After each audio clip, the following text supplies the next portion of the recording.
കുവൈറ്റിലെ മംഗഫിൽ NBTC താമസ കേന്ദ്രത്തിലുണ്ടായ അഗ്നിബാധയിൽ പരിക്കേറ്റ് ചികിത്സയിൽ കഴിയുന്ന 10 ജീവനക്കാരുടെ ബന്ധുക്കളെയാണ് ആദ്യഘട്ടമെന്ന നിലയിൽ കുവൈറ്റിൽ എത്തിക്കുന്നത്.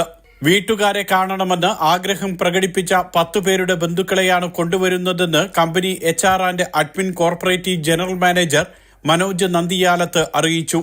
ബന്ധുക്കൾക്കുള്ള സന്ദർശക വിസ, കുവൈറ്റിലേക്കും തിരിച്ചുമുള്ള വിമാന ടിക്കറ്റ്, താമസ ഭക്ഷണ സൗകര്യം, യാത്ര ചെയ്യാനുള്ള വാഹനം എന്നിവയെല്ലാം കമ്പനി നൽകും.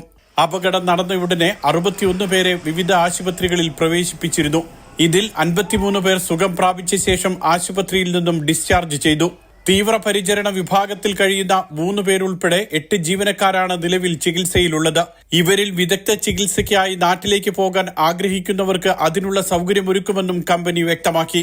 കഴിഞ്ഞയാഴ്ചയുണ്ടായ അഗ്നിബാധയിൽ മരിച്ച ബീഹാർ സ്വദേശിയെന്ന് കരുതുന്നയാളുടെ മൃതദേഹം ആശുപത്രിയിൽ സൂക്ഷിച്ചിരിക്കുകയാണ്. തിരിച്ചറിയാനായി അദ്ദേഹത്തിന്റെ സഹോദരനെ ഞായറാഴ്ച കുവൈറ്റിലെത്തിക്കും.